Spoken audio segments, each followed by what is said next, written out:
পুরুষালিত শক্ত হাত দ্বারা বন্দী অরিত্রিকার ওষ্ঠযুগল অনেকটা জোরালো ভাবে মুখ চেপে ধরেছে সারহান। অরিত্রিকা হতবিহ্বল দৃষ্টিতে তাকিয়ে আছে সারহানের মুখপানে। সে স্তব্ধ হয়ে গেছে যেন হঠাৎ এহেন কাণ্ডে। সারহান ঘাড় ঘুরিয়ে আশেপাশে তীক্ষ্ণ দৃষ্টিতে অবলোকন করছে। ঘুম থেকে কেউ চিল্লানোর আওয়াজ উঠে যায়নি তো? কেউ তাদের এই অবস্থায় দেখলে নিশ্চয় ভালো কিছু হবে না। চারিদিকে অনেকক্ষণ ধরে তাকিয়ে কাউকে দেখল না। অরিত্রিকা এমন অবদ্ধ অবস্থায় থাকতে গলা শুকিয়ে কাঠ হয়ে আসছে। বক্ষের মাঝে যেন উত্তাপ ঝড় উঠছে। শরীর কেমন শীতল হয়ে আসছে। সবকিছু বেসামাল লাগছে। সে কখনো কোনো পুরুষের এতটা সন্নিকটে আসেনি। এই প্রথম সে কারো এতটা কাছে এসেছে। তবু নিজেকে স্বাভাবিক রাখার চেষ্টা করছে সে। সারার আশেপাশে অবলোকন করে দেখল কেউ জাগেনি। সে হাঁপ ছেড়ে বাঁচল। অরিত্রিকার দিকে তাকিয়ে দাঁতে দাঁত চেপে বলল, এভাবেই কেউ চিৎকার করে? কেউ যদি জেগে যেত আর আমাদের এভাবে দেখতো তখন কি হতো জানিস? সবাই অন্তত ভালো চোখে দেখতো না। বিষয়টা অরিত্রিকা কয়েকবার নেত্রপল্লব ঝাপটালো। সে কথা বলার জন্য উম করতে লাগলো। এদিকে অনেকটা সময় পার হয়ে যাওয়ায় শ্বাস আটকে আসছে অরিত্রিকার। দম বন্ধ করার পরিস্থিতিতে পড়ছে সে। সে সারহানের হাত ধরবে, মুখ থেকে হাত সরানো যেন তখনই সারহান উত্তর না পেয়ে আবারও কিছু বলতে যাবে, দেখলো অরিত্রিকা ছটফট করছে। এটা দেখে সে কিছুটা ঘাবড়ে গেল। সারহান দ্রুততার সহিত তার হাত সরিয়ে নিল অরিত্রিকার মুখশ্রী হতে।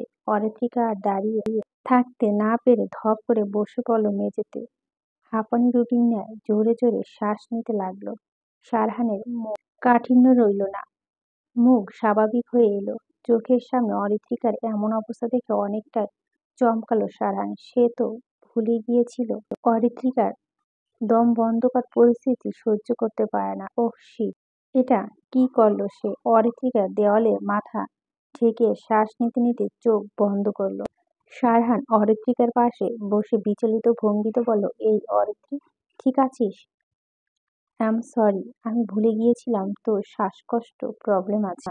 সারানের চোখে মুখে ফুটে উঠেছে অপরাধবোধ। সে ইচ্ছে করে মুখ চেপে ধরেনি, কিন্তু এখন এর ভোগান্তি পোহাতে হবে অরিত্রিকাকে। নিজে কাজে নিজেই বিরক্ত হলো। অরিত্রিকা সারহানের কণ্ঠস্বর শুনে জিভে নেত্রে তাকালো। সারহান মুখ মলিন করে তার দিকে তাকিয়ে আছে। তার মনে হলো সারহান ভাই হয়তো নিজেকে অপরাধী ভাবছে। গলা শুকিয়ে আসার অরিত্রিকা ধীর কণ্ঠে আড়ালেও, পানি খাবো সারহান ভাই, পানি দিন আমায়। সারহান আর দেরি না করে চপল পায়ে খাবার টেবিলের কাছে গিয়ে জগ থেকে এক গ্লাস পানি নিয়ে আসলো। সে বসে পানির গ্লাস অরিত্রিকার সম্মুখে ধরল।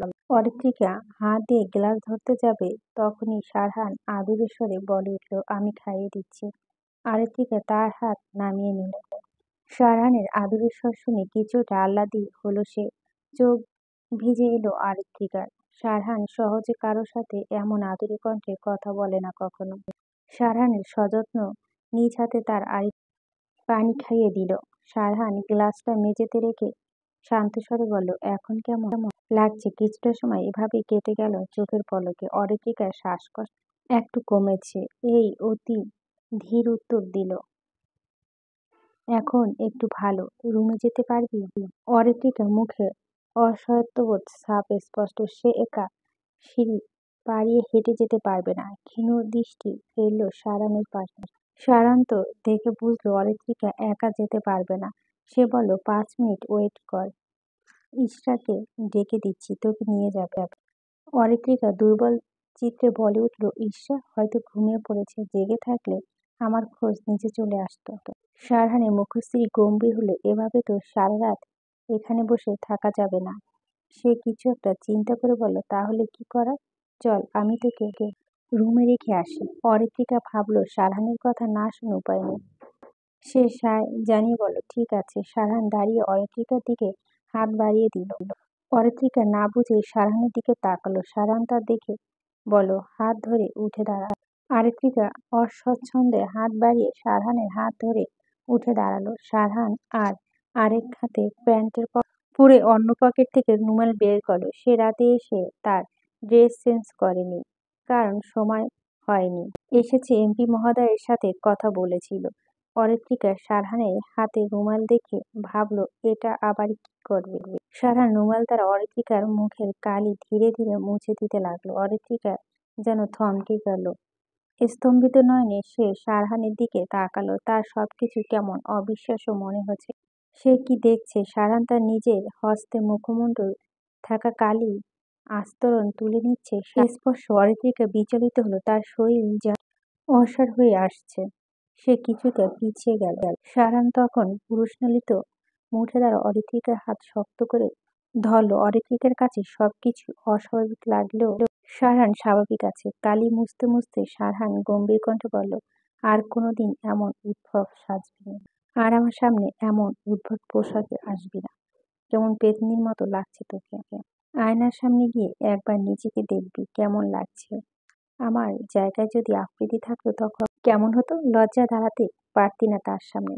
অরিত্রিকা অবুঝায় চোখ পিটপিটিয়ে তাকালো। সারহান তা দেখে শ্বাস ফেলে বলল, বড় হচ্ছিস, সবকিছু বুঝতে শিখিস, ভদ্রভাবে চলাফেরা করবি। সারহান সুন্দরভাবে অরিত্রিকার মুখশ্রী কালি মুছে দিল। হালকা হালকা কালি এখনো লেগে আছে মুখে। পানি দিয়ে মুখ না ধুলেও উঠবে না। সারহান বলল, এই কালি কোথায় পেয়েছিস? অরিত্রিকা মিনমিনে উত্তর দিল, সাহাদ কয়লা কিনে এনেছি। সারহান তা শুনে ফোঁস করে নিঃশ্বাস ফেলল। এদের দ্বারা সব সম্ভব। এসব উদ্ভট কাণ্ডের জন্য কেউ কয়লা কিনতে চায়? সারহান আর কথা না বাড়িয়ে বলল, চল। কোথায়? সারহান রুড গলায় বলল, এখানে দাঁড়িয়ে থাকার ইচ্ছে আছে? তাহলে থাক, আমি আমার রুমে চললাম। অরিত্রিকা করুণ স্বরে বলল, আমি একা যেতে পারবো না। তাহলে চল। অরিত্রিকার চোখে ঘুম নেই। সে শুধু এপাশ ওপাশ করছে। ঘুম আজ হয়তো চোখের পাতায় ধরা দিবে না। তবুও চোখ বন্ধ করে বিছানায় পড়ে রইল। পাশে দুই কুম্ভকর্ণ ঘুমাচ্ছে আরামসে। এদিকে অরিত্রিকা বিরক্ত হয়ে গেছে। কখন ঘুম আসবে চোখে? চোখ বন্ধ অবস্থায় মনে পড়ল তখনকার কথা। সারহান তাকে হাত ধরে সাবধানে রুমের সামনে রেখে গিয়েছিল। রুমে আসতে দেখল ইশরা, আরিফা আগে ঘুমিয়ে গিয়েছে। অরিত্রিকা তৎক্ষণাৎ সারহানের বলা কথা মনে পড়ে গেল। সে দুর্বল চিত্তে হেঁটে গেল আয়নার সামনে। যেতেই তার চোখে বড় বড় হয়ে গেল। সে এই অবস্থায় নিচে গিয়েছিল ভাবতে নিজের মাথায় নিজেই বাড়ি দিতে ইচ্ছে হলো। এই কারণেই সারহান তাকে এসব বলছিল। টি শার্ট আর লুঙ্গিতে অদ্ভুত লাগছে। সে যে ওড়না নিতে ভুলে গিয়েছিল। নিচে যাওয়ার সময় এতটা গর্ধব কেন সে? অরিত্রিকা নিজেকে ঘুরিয়ে ফিরিয়ে দেখতে লাগলো আয়নার সামনে। দেখতে মোটেও খারাপ লাগছে না। টি শার্ট যথেষ্ট ঢিলেঢালা আর সেটাও মোটা নয়। তবু এভাবে কারোর সামনে যাওয়াটা খারাপ দেখায়। সে ভাবছে সারহানের সামনে তার মান সম্মান শেষ। লজ্জা তো সামনে যেতে পারবে না। তাকে নিশ্চয় সারহান ভাই বেয়াদব উপাধি দিয়েছে আজকে। এতে হতাশা ডুবে গেছে সে। আর ভাবতে পারল না এতটা কেয়ারলেস কেন সে। সবসময় ভুলভাল কাজ তার দ্বারাই কেন হয়? অরিত্রিকা আর না ভেবে চোখ মেলে ফোনটা হাতে নিল। কিছু একটা ভেবে সারহানের ফেসবুক আইডিতে ঢুকলো। সারহান ফেসবুকে বেশি অ্যাক্টিভ নয়। তবে তার নামে একটি পেজ আছে। সেটা মনিটর করে আবির নামে একটি ছেলে। বিভিন্ন রাজনৈতিক পোস্ট, ছবি, ভিডিও শেয়ার করে পেজে। তা নিয়ে অরিত্রিকার কোনো মাথা ব্যথা নেই। রাজনীতি করতে হলে কত কি করতে হয়। অরিত্রিকা ফোন স্ক্রল করতে করতে একটা ছবিতে তার দৃষ্টি আটকে গেল। ছবিটি মালিককে সুদর্শন লাগছে। সুঠাম দেহে, শরীরে কালো শার্ট যেন সৌন্দর্য মাত্রা বাড়িয়ে দিয়েছে। শ্যামপুরুষকেও যেন কালো শার্টে অতিরিক্ত মাত্রায় সুদর্শন লাগে। তা হয়তো সারহানকে না দেখলে বিশ্বাস করা হতো না। ছবিটি পোস্ট করা হয়েছে 3 ঘন্টা আগে, তাই এত লাইক কমেন্ট। সেই আগ্রহী হয়ে কমেন্ট বক্সে দেখতে লাগলো কে কি কমেন্ট করেছে। কমেন্টগুলো অর্ধেকের বেশি মেয়ে মানুষই। পুতু পুতু মার্কা কমেন্ট। সারহানের ফ্রেন্ড লিস্ট মেয়ের খুব কম সংখ্যক রয়েছে। তারা সারহানের ফ্রেন্ড সার্কেলের সাথে যুক্ত। সারহানের প্রোফাইল লক্ষ্য না করলে সব মেয়ে মানুষ হামলে পড়েছে কমেন্টে। এইসব দেখে অরিত্রিকা বিরক্ত হলো। অন্তঃকোণে কোথাও রাগ লাগলো। মেয়ে মানুষ ভদ্রনম্র হবে, কিন্তু এখানে পুরোই উল্টো। এসব আর দেখার ইচ্ছে হলো না অরিত্রিকার। সে ফোন রেখে দিল। ঘড়ি ঠিক ঠিক আওয়াজ হচ্ছে, সেই শব্দ নিস্তব্ধতায় যেন অধিক জোরে শোনা যাচ্ছে। সে অন্ধকারাচ্ছন্ন রুমের দিকে তাকিয়ে আছে, অপেক্ষা করেছে নিদ্রতার। সারহান সোফায় বসে আরশাদ সাহেবের সাথে ব্যবসা নিয়ে আলোচনা করছে। সারহান তার বাবার কথা শুনে বোঝার চেষ্টা করছে। সাদাত ঘুম ঘুম চোখে সাদাতের পাশে বসলো। তার এখনো ঘুম পরিপূর্ণ হয়নি। কাল প্রায় ১টার সময় ঘুমিয়েছে, আর এখন সকাল ৯টা বাজে। তবুও ঘুমের রেশ যেন কাটছে না। তানিয়া বেগম ছোট ছেলেকে ডেকে তুলছে। আরশাদ সাহেব কথা থামিয়ে সাদাতকে বললেন, বাবা, তোমার তো এখনো ঘুম কাটেনি। যাও, আবারও ঘুমিয়ে পড়ো।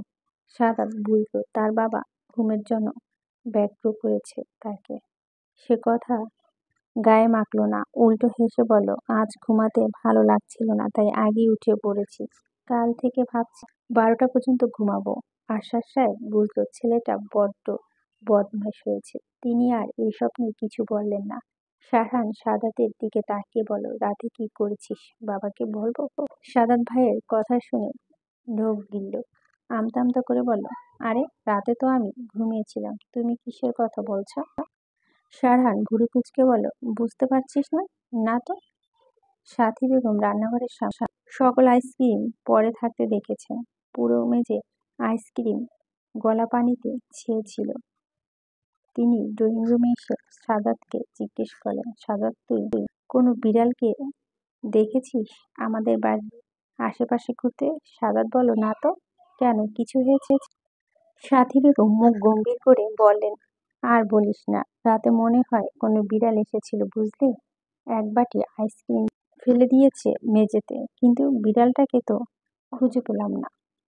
বিড়াল আসলো কোথা থেকে? কোনোদিন তো বাড়ির আশেপাশে দেখলাম না। সারহান এতক্ষণে বুঝল বিড়াল খোঁজার কারণটা। ভাবতেই সে মৃদু হাসল। অরিত্রিকা সাথী বেগমের চিন্তিত মুখ দেখে এগিয়ে এসে বলল, মা, কিছু হয়েছে? সাদা তখনই বলে উঠল, চাচি, বিড়াল খুঁজছি। অরিত্রিকা না বুঝে বলল, বিড়াল কি করেছে? সাথী বেগম বলল, আইসক্রিম ফেলে দিয়েছে। অরিত্রিকা বুঝলো আসল গন্ডগোল কোথায়। সে কি করে বলবে বিড়াল খুঁজে লাভ নেই, এটা আমি করেছি। সারহান অরিত্রিকার দিকে তাকিয়ে হাসি রেখা টেনে সাথী বেগমের বলল, চাচি, আমি রাতে বিড়াল দেখেছি। বিড়ালটি খাবার চুরি করতে এসেছিল, আইসক্রিম খাবে এমন সময় আমি দেখে ফেলি। আমায় দেখে বিড়ালটি পালিয়ে যায়। তারপর আর কি, বিড়াল আইসক্রিম ফেলে দিয়ে দৌড় দিল। তুমি বিশ্বাস করবে না, বিড়ালটি কিন্তু অনেক বড় ছিল। সারহানের কথা শুনে অরিত্রিকা আশ্চর্য হলো। এক নিমেষে কি করে মিথ্যা বলে দিল, আর শেষ কিনা তাকে বিড়াল বানিয়ে দিল। অসহ্য। সাথী বেগম একটু রাগ দেখিয়ে বলল, কি সাহস এই বজ্জাত বিড়ালের! সুযোগ পেয়ে বাড়িতে ঢুকে পড়েছে। মায়ের মুখে নিজের নামে এসব শুনে সে কটমট দৃষ্টিতে সারহানের দিকে তাকালো। মা, তুমি কি অবুঝ হয়ে গেছো? বিড়ালের কি হাত আছে? বিড়াল কিভাবে ফ্রিজ থেকে আইসক্রিম বের করবে? অরিত্রিকা বিরক্ত প্রকাশ করে বলল। সাথী বেগম এবার হুঁশ ফিরল মেয়ের কথায়। এটা তো ভেবে দেখেনি তিনি, এতক্ষণ অযথা বিড়াল খুঁজছিল। সাথী বেগম বোকামি বুঝতে পেরে বলল, আসলেই তো, এটা ভেবে দেখিনি। অরিত্রিকা একবার সারহানের দিকে তাকিয়ে সাথী বেগমকে বললেন, তোমায় যে যা বলবে তাই বিশ্বাস করবে? আশরাফ সাহেব বললেন, যা হয়েছে তা নিয়ে ভেবে কাজ নেই। আমাদের মধ্যে হয়তো কারো থেকে ঘটনাটা ঘটেছে। সাথী বেগম নিজের বোকামোতে নিজেই লজ্জা পেয়েছে, তাই তাড়া দিয়ে বলল, এসব ভেবে কাজ নেই, আমার অনেক কাজ বাকি আছে, আমি গেলাম। সাথী বেগম চলে যেতেই অরিত্রিকা সারহানের দিকে গিলে খাওয়ার দৃষ্টি তাকালো। সবসময় সুযোগ বুঝে তাকে অপমান করে। সারহান তার বাবার কাছে কথা বলার ব্যস্ত থাকায় খেয়াল করেনি। সাদাত সারহানের দিকে তাকিয়ে অরিত্রিকে তাকিয়ে থাকতে দেখে বলল, এমন পিচাসিনীর মতো তাকিয়ে আছিস কেন ভাইয়ের দিকে? সাদাতের কথা শুনে সারহান কথা থামিয়ে দিয়ে অরিত্রিকার দিকে তাকিয়ে নিবিড় দৃষ্টি ফেলল। আরশাদ সাহেব তখনই অরিত্রিকার দিকে তাকালেন। অরিত্রিকা দৃষ্টি নিচু করল। মুখশ্রী থমথমে। এই এই সাদাতটা বড্ড অসভ্য। এভাবে সকলের সম্মুখে বলার কোনো মানে হয়? আরশাদ সাহেব চোখে থাকা চশমা ফেলে বলল, কিছু বলবে আম্মা? অরিত্রিকা এমন আদুরে ডাক শুনে থমথমে ভাব কাটিয়ে হেসে ফেলল। আশরাফ সাহেব অরিত্রিকাকে নিজের সন্তানের ন্যায় ভালোবাসেন। সাদাত সারহানের জন্য কোনো কিছু কিনলে অরিত্রিকার জন্য বরাদ্দ থাকে। ছোট থেকেই বড় বাবা আর বড় মা আদরে পেয়ে বড় হয়েছে। অরিত্রিকা আরশাদ সাহেবকে হেসে বলল, তেমন কিছু না বড় বাবা। আরশাদ সাহেব বললেন, ও আচ্ছা, তোমার গ্যাংয়ের আরো দুজন সদস্যকে সকাল থেকে তো তাদের কোনো দেখা পেলাম না। অরিত্রিকা বলল, ওরা তো ছাদে।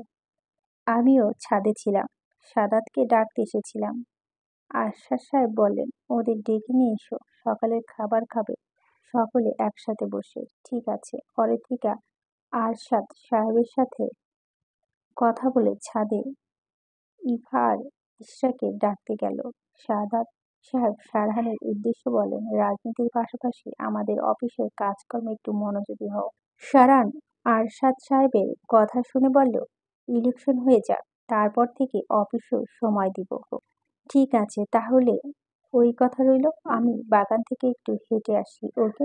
আরশাদ সাহেব বাগানে হাঁটতে চলে গেলেন। প্রতিদিন ভোরে হাঁটাহাঁটি করলেও আজ ভোরে হাঁটাহাঁটি করা হয়নি। সারহান নিজের ফোন বের করে আবিরকে টেক্সট পাঠালো, এমপি মহোদয়ের সাথে মিটিং আছে 11টায়। আবিরের রিপ্লাই আসলো, তখনই পৌঁছে যাবে।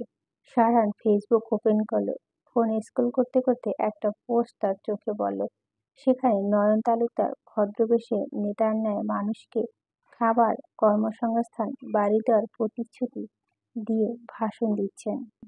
আমজনতার ভিড় জমিয়েছে ভাষণ শোনার জন্য। তাহলে নয়ন তালুকদার সাধারণ মানুষের ইমোশন ব্ল্যাকমেল করছেন। ভাবতেই সারহানের উষ্ঠ জুড়ে তাচ্ছিল্যের হাসি ফুটে উঠল। মানুষ কতটা নিকৃষ্ট হলে সাধারণ মানুষকে এভাবে মিথ্যে প্ররোচনা ফেলে। গরিব দুঃখীদের ভরসা দিয়ে ভোট আদায়ের চেষ্টা চালাচ্ছে। মানবতার ফেরিওয়ালা সে যে অল্প দিনের জন্য নিজের কার্যসিদ্ধি হয়ে গেলে সাধারণ মানুষকে ভুলে যাবে। নয়ন তালুকদারকে একজন মুখোশধারী মানুষ শুধু কাছে কিছু সংখ্যক মানুষ জানে। নয়ন তালুকদারের আসল চেহারা। সাদাত সারহানের ফোন থেকে ভেসে আসা নয়ন তালুকদারের ভাষণ শুনে সারহানকে বলল, ভাই, এটা তোদের দলের বিরুদ্ধে লড়বে সেই প্রতিদ্বন্দ্বী প্রার্থী না? সারহান ফোন স্ক্রিনে চোখ রেখে বলল, এটাই সেই নয়ন তালুকদার, নিশাদের মামা। সাদাত উকি দিয়ে ফোনে নয়ন তালুকদারকে দেখে বলল, এই মুটকু নয়ন তো খুব খারাপ। টাকলু ভাগ্নে সাহস আছে, বলতে হবে, না হলে কেউ শত্রুর বাড়িতে বিয়ে করতে চায়? আমার তো ওই নিশাদকে একদম পছন্দ ছিল না, চাচার জন্য কিছু বলতে পারিনি। সারান ফোন স্ক্রল করা বন্ধ করে ফোন পকেটে রেখে দিল। তারপর সাদাতকে উল্টো প্রশ্ন করলো, ভার্সিটি ক্লাস কেন মিস দিচ্ছিস? কিছুদিন পর ইন কোর্স, তোর পড়াশোনা বাদ দিয়ে দে। এমনিতে পড়াশোনার প্রতি মন কোথায়? সব মন তো গার্লফ্রেন্ডের কাছে পড়ে থাকে। গার্লফ্রেন্ডের কথা শুনে সাদাত কেসে উঠল। সারহানের কাছে কোনো কথা গোপন থাকে না, কিভাবে যেন সে জেনে যায়। সাদাত মনে হয় তার পেছনে গুপ্তচর লাগিয়ে রাখা হয়েছে। সে সারাদিন যা করে সব এসে তার ভাইকে বলে দেয়। সাদাত ধরা পড়া চোরের ন্যায় বলল, এসব কি বলছো তুমি? আমার তো কোনো গার্লফ্রেন্ড নেই। ছোট ভাইয়ের মন ভার বুঝে সারহান ঠোঁট বাঁকিয়ে হাসল। হেসে বলল, আমার থেকে লুকিয়ে লাভ নেই ব্রো। এইসব ছেড়ে পড়াশোনা করো। এমনকি ওদের সাথে বিয়ে হবে না। এগুলো শুধু টাইম পাস ছাড়া কিছুই না। আমার মনে হয় তুই অন্যের বউয়ের পাহারা দিচ্ছিস বিনা স্যালারিতে। কাজটা মন্দ নয়। Carry on. এটা করতে চাইলে করতে পারিস। পরে কোনো সমস্যা হলে আমাকে বলতে আসবি না। সাদাত সারহানের কথা শুনে আবার কিছু বলল না। সারহানের করা অপমান শুনে শুনল না। তার ভাই থাকতে আর কোনো শত্রুর দরকার পড়ে না। তার মানে এবারে গার্লফ্রেন্ডও গেল। এর আগে দুটো গার্লফ্রেন্ড ভেঙেছে, নিশ্চয় তার ভাইয়ের কারসাজি। এবারেটাও গেল। ভাবতেই মন খারাপ হলো সাদাতের। মিতা বেগম সারহান আর সাদাতকে সোফায় বসে থাকতে দেখে এগিয়ে আসলেন তাদের দিকে। সারহানের সাথে এসে পর্যন্ত তেমন দেখা হয়নি। আফ্রিদিও তার মায়ের আগে এসে সোফায় বসে পড়ল। মিতা বেগমও ছেলের পাশে এসে বসে পড়লেন। সারহান মিতা বেগমকে দেখে ভদ্রতাসূচকভাবে বললেন, আসসালামু আলাইকুম আন্টি। মিতা বেগম বললেন, ওয়ালাইকুম আসসালাম। কেমন আছো বাবা? আলহামদুলিল্লাহ। আপনি কেমন আছেন? আলহামদুলিল্লাহ ভালো। তোমার সাথে তো দেখা হয় না। রাজনীতি নিয়ে খুব ব্যস্ত সময় পার করছো বোঝা যাচ্ছে। সামনে ইলেকশন, এসব নিয়ে একটু বিজি আছি। আঙ্কেল আসলেন না কেন? আর বলো না, তোমার আঙ্কেল ব্যবসা নিয়ে অনেক ব্যস্ত, তাই আমাদের সাথে আসতে পারেনি। সারহান আর কি কথা বলবে বুঝে উঠতে পারল না। সে ছোট্ট করে বলল, ও। সাদাত আর আফ্রিদি দুজন নিবিড় দর্শক হয়ে সারহান আর মিতা বেগমের কথা শুনছে। মিতা বেগম সারহানের সাথে কথা বলে বলে মনে হলো ছেলেটা গম্ভীর হলেও ভদ্র, আচার-আচরণ সুন্দর, সাবলীল আছে। ইভা নিচে এসে তার মাকে সারহানের সাথে কথা বলতে দেখে এগিয়ে এসে মায়ের পাশে দাঁড়ালো। অরিত্রিকা তিশার সাথে ফোনে কথা বলতে বলতে সিঁড়ি দিয়ে নামছে। ইশরা অরিত্রিকার পিছু পিছু আসছে। মিতা বেগম সারহানের বললেন, রাজনীতির পেছনে একটু কম ছুটে বিয়ে শাদী করে নাও, সংসারটাও তো করতে হবে, বয়স তো কম হলো না। অরিত্রিকা তার মামির কথা শুনে ফোনে কথা বলা বন্ধ করে দিল। সে কল কেটে খানিকটা এগিয়ে আসলো। ইশরা অরিত্রিকার পিছিয়ে গিয়ে দাঁড়ালো। ইভা তো উৎফুল্ল হয়ে বসে আছে সারহানের উত্তর শোনার জন্য। সারহান সোফার শরীর এলিয়ে পায়ের উপর পা তুলে বসল। তার মুখশ্রী গম্ভীর। সারহান গাম্ভীর্যতা বজায় রেখে বলল, রাজনীতিতে নিজের স্থান গড়ছি, বিয়ে নিয়ে এখনো ভাবিনি, তবে ইলেকশনের পর বিয়ে নিয়ে ভেবে দেখব। মিতা বেগম সারহানের উত্তর শুনে বলল, কেন, মেয়ে পছন্দ করছো? না মানে, এখনো ছেলে মেয়েরা নিজেদের পছন্দে বিয়ে করে। সারহানের এসব ব্যক্তিগত কথা বলার ইচ্ছে নেই। এসব নিয়ে সে কাউকে কিছু বলতে স্বাচ্ছন্দ্য বোধ করে না। তবু ভদ্রতার খাতিরে বসে আছে। সামনে থেকে চলে যাওয়াটা বেমানান দেখা। উত্তরটা ইচ্ছে না থাকা সত্ত্বেও দিতে হবে। সে কণ্ঠস্বর স্বাভাবিক রেখে বলল, তেমন কেউ নেই। মিতা বেগম খুশি হয়ে বলল, বাহ, খুব ভালো তো। এখনকার দিনে এমন ছেলে পাওয়া দুষ্কর। ইভা তো সারহানের বলানাসূচক উত্তর শুনে ভীষণ খুশি হয়েছে, তবে একটু সন্দেহ হচ্ছে আসলে কি কেউ নেই।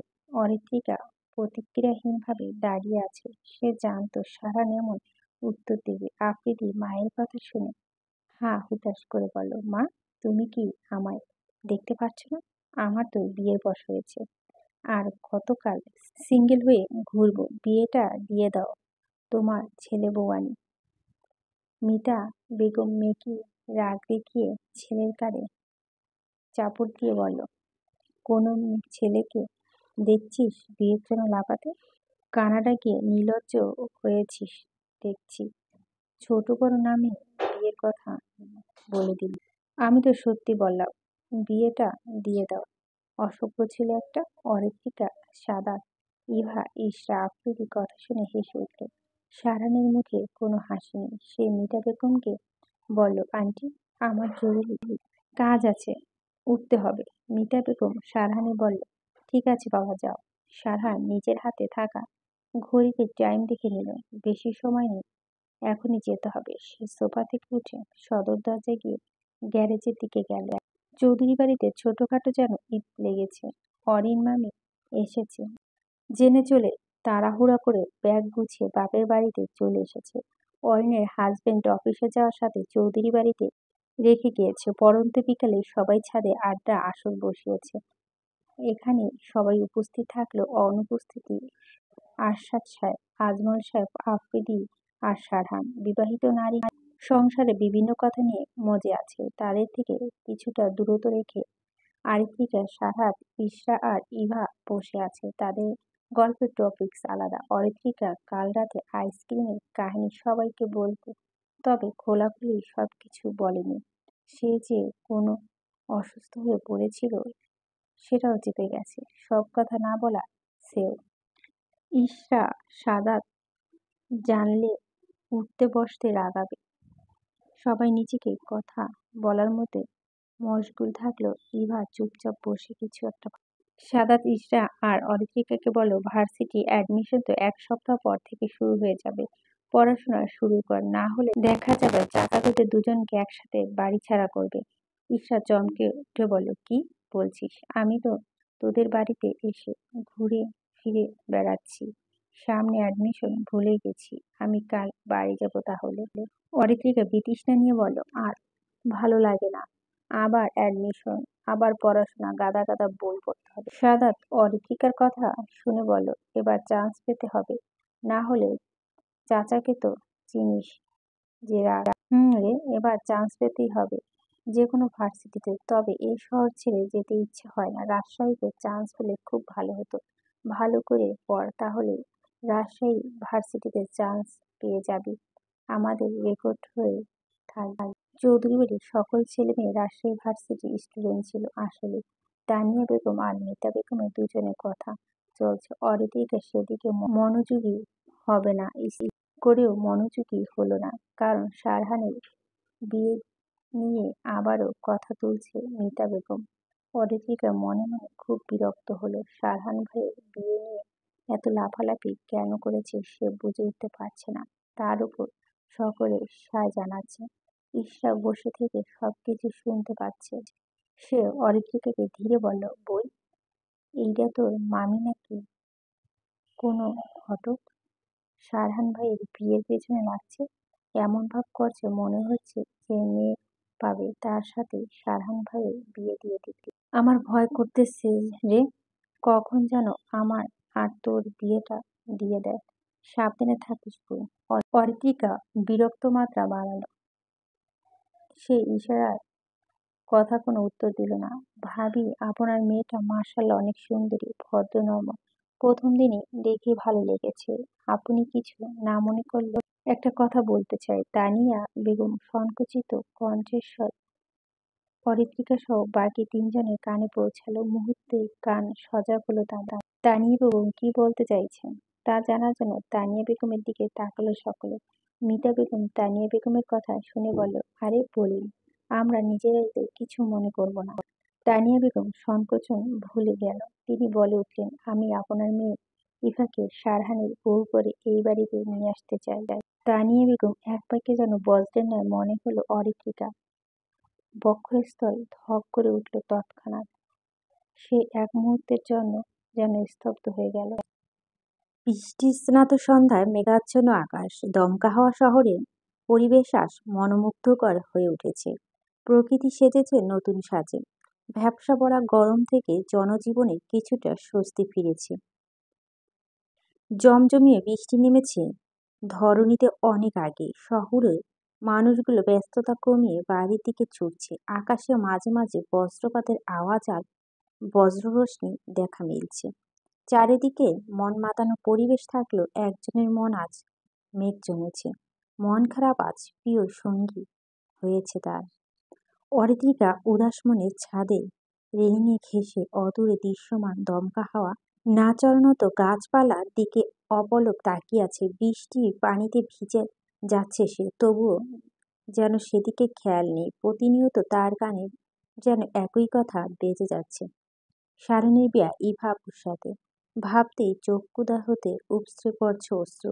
বৃষ্টির পানি আর অশ্রু মিলেমিশে একাকার হয়ে যাচ্ছে। বক্ষে যেন চিনচিন করে ব্যথা অনুভব হচ্ছে। শ্বাস আটকে আসছে কেন যেন। দিশেহারা লাগছে। এমনটা কেন হচ্ছে তা? আগে তো কখনো এমন কিছু অনুভব হয়নি। তবে আজ কেন হচ্ছে? সারান ভাইয়ের যেখানে বিয়ে হোক, যার সাথে বিয়ে হোক, তার কিছু যায় আসে না, কিন্তু মন কেন মানতে চাচ্ছে না? অনুভূতিরাও তার সাথে যেন ছলনা করছে। এতটা অসহায়, হতাশ, কষ্টতে সে কখনো পড়েনি। এই প্রথম যেন কোনো সমুদ্র অতলে দিশা হারিয়ে তলিয়ে যাচ্ছে। সারহানকে তো কখনো আগে অন্য কোনো নজরে দেখেনি।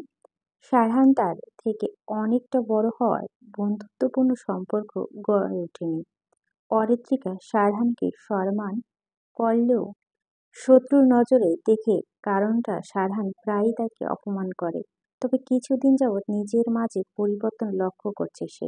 কিছুটা হলে সারহানের প্রতি তার ভালো লাগা কাজ করে এখন। তবে সে প্রকাশ করেনি, মনের গহীনে চেপে রেখেছে। সে চায়নি মনের এই অব্যক্ত প্রণয় সুরের কথা কেউ জানুক। সে জানে সারহান তাকে কখনোই তাকে অন্য চোখে দেখে না। সারহান তো তার দিক থেকে পারিবারিকভাবে সম্পর্ক মেনে চলেছে। এই কারণে তার সুপ্ত অনুভূতিকে দমিয়ে রেখেছে, ভালো লাগা পর্যন্ত সীমাবদ্ধ রেখেছে। ঝড়ের হাওয়াতে চারদিক উত্তাল। অরিত্রিকার শরীর ঠান্ডা হয়ে আসছে, শরীরে কাঁপুনি শুরু হয়ে গেছে। হিম শীতল বাতাস যেন ছুঁয়ে যাচ্ছে অরিত্রিকার শরীরে। বৃষ্টিতে ভেজার কারণে চক্ষুদ্বয় লাল বর্ণ ধারণ করেছে, পা দুটো নিশ্চল হয়ে গেছে। ধীরে ধীরে রাতের আধার নামছে ধরণীতে, প্রকৃতির আধারে গ্রাস করছে। অরিত্রিকার শরীর কেমন টলছে, মাথা ঘুরে চোখ বন্ধ হয়ে আসছে। সে রেলিংয়ের কাছে হতে পিছিয়ে আসতে নিলেই পড়ে যেতে লাগলো। তখনই কেউ একজন অরিত্রিকার হাত ধরে টান দিল। অরিত্রিকার শরীরের ব্যালেন্স সামলাতে না পেরে সে ব্যক্তিটি শক্তপোক্ত পুরুষনালিত বক্ষে আছড়ে পড়ল। দুহাত দ্বারা ব্যক্তিটির শার্ট খামচে ধরল নিজেকে বাঁচাতে। অরিত্রিকার মাথা ঝিমঝিম করছে, চোখে অন্ধকার দেখছে সে। কিছুটা শান্ত হয়ে চুপ করে থাকলো সে। বক্ষে ঘ্রাণেন্দ্রিয় পরিচিত পারফিউম ও গন্ধ মেতে অরিত্রিকা বিচলিত হলো। এই ঘ্রাণ যেন তার শরীরে রন্ধে রন্ধে প্রবাহিত হতে লাগলো। সে বক্ষে হতে মাথা উঁচিয়ে চকিত নয়নে তাকালো ব্যক্তিটির পানে। বৃষ্টির ফোঁটাগুলো শ্যাম মানবটির মুখে ছুঁয়ে যাচ্ছে, চুলগুলো লেপ্টে আছে কপালে। অগ্নিঝরা চাউনি যেন ছোট্ট সত্তা নাড়িয়ে দিল। চুলের পানি চুইয়ে চুইয়ে অরিত্রিকার মুখে পড়ছে। অরিত্রিকা ব্যক্তিটি স্নিগ্ধ পুরুষ মনে হচ্ছে। বাজে হালকা আলোয় কিছুটা মুখে অবয়ব বুঝতে পারছে সে। পৃথিবীর সব থেকে সুন্দর পুরুষ মনে হতে লাগলো। সেই দুর্বল চোখে অপলক তাকিয়ে রইল। Are you idiot! উদ্ভ্রান্তের মতো বৃষ্টি ভিজছে কেন? এমনই ভেসে এলো ব্যক্তিটির মুখ হতে বজ্র কণ্ঠের বাণীটি। অরিত্রিকা ভালোভাবে ভয়ে সিঁটিয়ে গেল যেন। তৎক্ষণাৎ চোখ বন্ধ করে নিল। সারহানের মুখশ্রী কঠিন, চোখে যেন আগুন ঝরছে। চোয়াল শক্ত করে অগ্নিদৃষ্টি তাকিয়ে আছে অরিত্রিকার দিকে। মুষ্টিবদ্ধ করে রেখেছে হাত, রাগে ফুঁসছে সে। তখনই বজ্রপাত হলো। অরিত্রিকা আরো ভয় পেয়ে গেল। সারহান এখনো অরিত্রিকার হাত ধরে আছে। অরিত্রিকার শরীর ঠান্ডা বরফ হয়ে গেছে। এতে যেন সারহানের রাগের মাত্রা বাড়ল। নিশ্চয় সন্ধ্যা হতে উদভ্রান্তের ন্যায় ভিজে চলছে। এতটা নির্বোধ কেন এই মেয়ে? এসব ভেবে আর মেজাজ হারাতে চাইল না সে। ধৈর্য নিয়ে রাগ সংবরণ করে বলল, সারহান দাঁতে দাঁত চেপে বল, নিচে চল। অরিত্রিকা সারহানের হাত ছাড়িয়ে দূরে সরে দাঁড়ালো। ভয়ে আর সারহানের দিকে তাকালো না। সারহান ভুরু কুঁচকে তাকালো অরিত্রিকার দিকে। তাকালেও পরে তৎক্ষণাৎ চোখ ফিরিয়ে অন্যদিকে তাকালো। অরিত্রিকার শরীর অবশ হয়ে যাচ্ছে, মাথা ঘুরছে, চোখ ঘোলাটে হয়ে গেছে। সেই অবস্থায় পা বাড়ালো নিজের রুমে যাওয়ার জন্য। 2 কদম যেতে মাথা ঘুরে গেল তার। শরীর নেভে পড়ে যাওয়ার আগে সারহান ধরে ফেলল। অরিত্রিকা সারহানের সাথে শরীরের ভার ছেড়ে দিল। ধীরে ধীরে চোখ বন্ধ হয়ে এলো তার। অরিত্রিকা ঘোলাটে চোখ সারহানের অন্ধকার আবছা গম্ভীর মুখ দেখল শুধু। অরিত্রিকা হঠাৎ মাথা ঘুরে পড়ে যেতে দেখে সকল রাগ নিমেষে পানি হয়ে গেল। হস্তম্বিত হয়ে তাকালো অরিত্রিকার দিকে। হালকা করে গাল চাপড়ে অরিত্রিকাকে ওঠানোর চেষ্টা করল সে। কিন্তু অরিত্রিকা উঠল না, চোখ বন্ধ করে আছে। সারহান উপায় না পেয়ে অরিত্রিকার কোলে তুলে নিল। সে লক্ষ্য করল অরিত্রিকার মুখ ফ্যাকাশে হয়ে গেছে, শরীর হিম হয়ে গেছে। সে দ্রুত অরিত্রিকাকে কোলে নিয়ে ছাদ থেকে নেমে গেল। অরিত্রিকা নিস্তেজ শরীর কম্বল মুড়িয়ে বিছানায় ঘুমিয়ে আছে। বৃষ্টিতে ভিজে জ্বরের কবলে পড়েছে। চোখ মুখ শুকিয়ে মলিন হয়ে গেছে। সাথী বেগম মেয়ের কপালে জলপট্টি দিচ্ছে চিন্তিত হয়ে। এত বড় মেয়ে হয়েছে, তবু হুঁশ বুদ্ধি হয়নি। তানিয়া বেগম অরিত্রিকার জন্য স্যুপ বানাতে গেছেন। ইভা মন খারাপ করে অরিত্রিকার পাশে বসে আছে। সে তো অরিত্রিকার ছাদ থেকে আসার জন্য ডেকেছিল, কিন্তু আসেনি। এখন বৃষ্টিতে ভিজে জ্বর বাঁধিয়েছে। শাহান একধানে তাকিয়ে আছে অরিত্রিকার দিকে, তার নজর তীক্ষ্ণ। সে ভেজা কাপড় চেঞ্জ করে এসেছে। অরিত্রিকা অসুস্থ হওয়ার আর খারাপ লাগার পাশাপাশি রাগও লাগছে। সে যদি সন্ধ্যার সময় এসে ঈর্ষাকে অরিত্রিকার কথা না জিজ্ঞেস করত, তাহলে নিশ্চয় ছাদে জ্ঞান হারিয়ে পড়ে থাকত। সাথী বেগম শারহানকে দাঁড়িয়ে থাকতে দেখে বলল, দাঁড়িয়ে আছো কেন? বসো চেয়ার টেনে। শারহান সাথী বেগমের কথায় শান্ত কণ্ঠে প্রত্যুত্তর করল, সমস্যা নেই, দাঁড়িয়ে কমফোর্টেবল ফিল করছি। সাথী বেগম আর কিছু বললেন না। শারহান চুপ থেকে বলে, ডাক্তারকে কল করেছিলাম, এসে পড়বে। এতক্ষণ তো সময় লাগে না আসতে? বাইরে প্রচন্ড বৃষ্টি হচ্ছে, ঝড়ে বাতাসও বইছে, এই কারণে হয়তো আসতে দেরি হচ্ছে।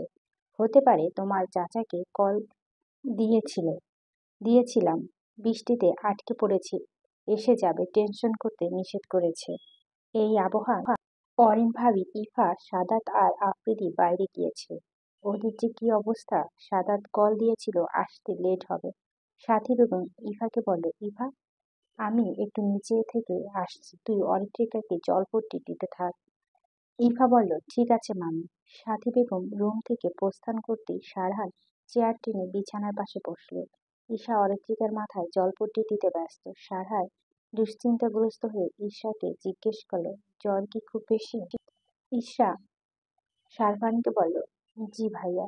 শারফান ঈশাকে কৌতূহলবশত জিজ্ঞেস করল, অরিত্রিকার কি কোনো কারণে মন খারাপ ছিল? মন খারাপ হলেই তো বৃষ্টিতে ভিজে আর গান গায়। বিকেলে কি কারোর সাথে কোনো ঝামেলা হয়েছিল? ইশরা কিছুটা ভেবে বলো, কারোর সাথে ঝামেলা হয়নি। অরিত্রিকা তো মেজাজ ফুরফুরিয়ে ছিল, সবাই বিকেলে ছাদে অনেক মজা করছিল। কিন্তু হঠাৎ করেই অরিত্রিকার কি হলো বুঝলাম না।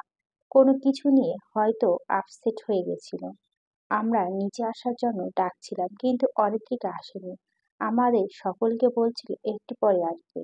আমরা আর জোর করিনি। বৃষ্টি হচ্ছিল, ভেবেছি হয়তো অরিত্রিকা ছাদ থেকে নেমে এসেছে। শারহান মনোযোগ দিয়ে শুনল, কিছু সুরাহা করতে পারল না। অরিত্রিকার মাঝে মাঝে এই মেয়ে কি হয় শারহান বুঝে উঠতে পারছে না। বৃষ্টিতে ভিজে তারও মাথা ব্যথা করছে, গলাতেও কেমন খুসখুস করছে। শারহান ইশরাকে বলল, এই এক কাপ কফি নিয়ে আসতে পারবি?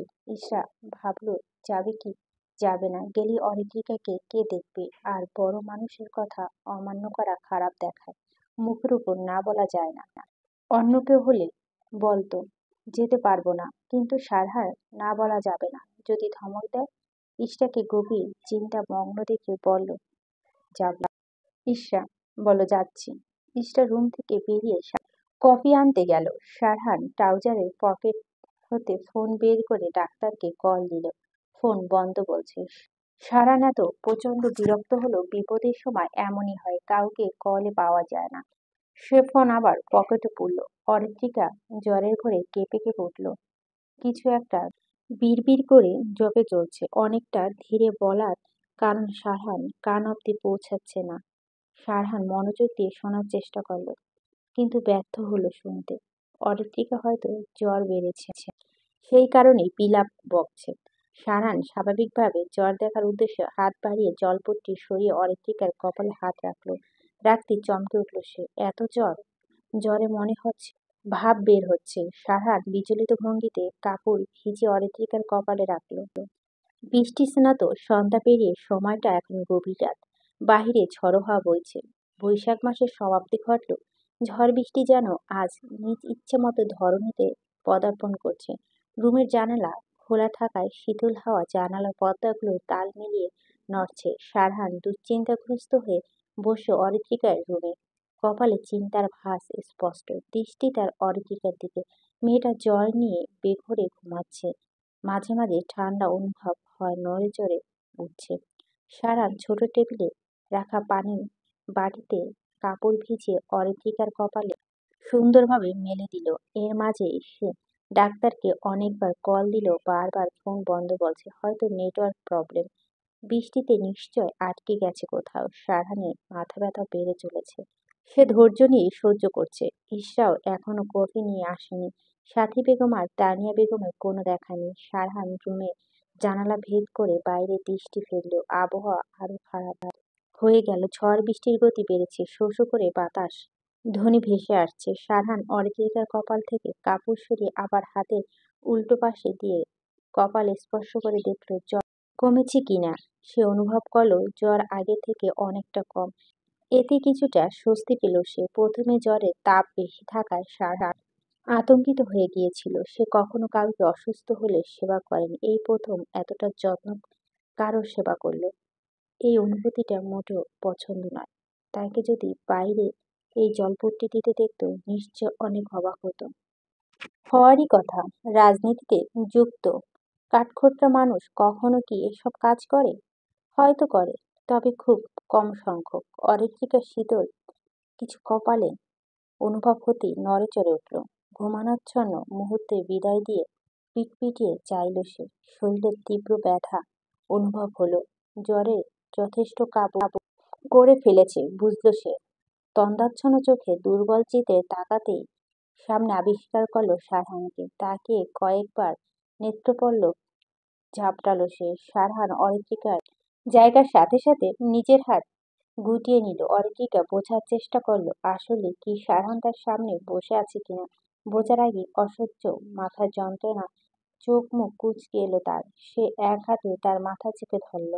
মাথা ব্যথা করছে। অরিত্রিকার কানে ভেসে এলো শান্ত কণ্ঠস্বর। সে আবারও সামনে বসা সারহানকে দিকে চঞ্চল দৃষ্টিতে তাকালো। মনে হচ্ছে সে ভুল শুনছে। এটা কি আদৌ সম্ভব? সারহান তার রুমে প্রয়োজন ছাড়া কখনো আসে না। গুটি কয়েকবার এসেছে হয়তো, তাও বকাবকি করতে। রুমে এসে বসে থাকতে এটা যেন অরিত্রিকার কাছে স্বপ্ন মনে হলো। ঘোলাটে চোখ বেশ কয়েকবার তাকিয়ে ভ্রম কিনা তা বুঝতে পারল না। আবারও সে অসহ্যকর কথাগুলো মনে পড়ে গেল। এতেই চোখে অশ্রু ভিড় করল অরিত্রিকার। সে অশ্রুসিক্ত নয়নে সারহানের দিকে তাকিয়ে আছে। সারহান অরিত্রিকার কান্না করা দেখে শুধালো, কান্না করছিস কেন? মাথা ব্যথা করছে কি? অরিত্রিকা বাচ্চার ন্যায় ঠোঁট উল্টো জবাব দিল, না। তাহলে? অরিত্রিকা একটু অভিমান হলো। সে কেন কান্না করছে যন্ত্রমানবটা বুঝতে পারছে না কেন। অরিত্রিকা অভিমানী কণ্ঠে উত্তর দিল, আপনাকে বলবো না আমি।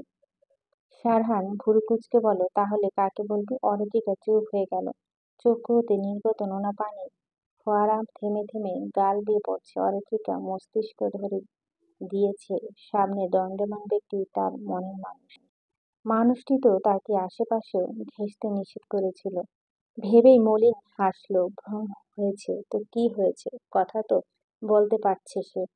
অরিত্রিকা ঝিমিয়ে যাওয়া চোখে তাকিয়ে অভিমানী কণ্ঠে উত্তর দিল, যে আমায় বুঝবে তাকে বলবো, আপনাকে কখনো বলবো না। কারণ আপনি আমায় বুঝেন না। অরিত্রিকার মুখে এহেন কথা শুনে স্তব্ধিত হয়ে গেল সারহান। তার অদ্রযুগল কিছুটা ফাঁক হয়ে গেল। সে বিস্মিত নয়নে অরিত্রিকার দিকে তাকালো। অরিত্রিকা তার দিকে তাকিয়ে আছে। সারহান চুপ থেকে স্বাভাবিক স্বরে জানতে চাইল, কি হয়েছে বল। বললে আজ থেকে তোকে আর বকবো না। অর্ধেকে শুয়ে থাকা অবস্থায় নিজের হাত দ্বারা চোখ মুছে করুণ স্বরে সারহানকে বলল, আপনি বিয়েটা করবেন না সারহান ভাই? বিয়ে নামক শব্দটা শুনেই সারহান অবাক হয়ে গেল। সে অবাকতার রেশ কাটিয়ে তীক্ষ্ণ চোখে অরিত্রিকার কান্না বিধ্বস্ত মুখ পানে তাকালো। এতটুকু সময় কান্নাকাটি করে চোখ নাক লাল করে ফেলছে, আর বিয়ে? বিয়ের কথা আসছে কেন? বিয়ে নিয়ে তো আপাতত সে ভাবছে না। সারহান থমথমে মুখে বলল, আমার বিয়ের কথা আসছে কেন? আর বিয়ে করলে তোর কি সমস্যা? তুই নিষেধ করছিস কেন? অরিত্রিকা সারহানের কথা শুনে আঘাত পেল মনে। বক্ষে যেন নীরব ঝড় বয়ে গেল। তার মানে সারহান ভাই ইফাকুকে বিয়ে করতে রাজি হয়ে গেছে। জ্বরের ঘোরে অরিত্রিকার যেন সব এলোমেলো লাগছে। রাগে দুঃখে চিৎকার করে কাঁদতে ইচ্ছে হচ্ছে। সে আর সহ্য না করতে পেরেই শরণরত অবস্থায় ফুঁপিয়ে কেঁদে উঠল। অরিত্রিকা কাঁদতে দেখে সারহান ভড়কে গেল। সে বিচলিত ভঙ্গিতে বলল, কাঁদছিস কেন আবার? অরিত্রিকা রাগাশ্রী মুখে বলল, আপনি খুব খারাপ সারহান ভাই। সারহান বুঝল অরিত্রিকার জ্বরের ঘোরে এইসব আবোল তাবোল বকে চলেছে। সে অরিত্রিকার কান্না থামতে বলল, আচ্ছা আমি খারাপ, ভালো তবে হলে কি করতে হবে বল? অরিত্রিকা সারহানের কথা শুনে কান্না করা বন্ধ করে দিল। কিছুটা শান্ত হয়ে দুঃসাহসিক কাজ করতে বলল সে।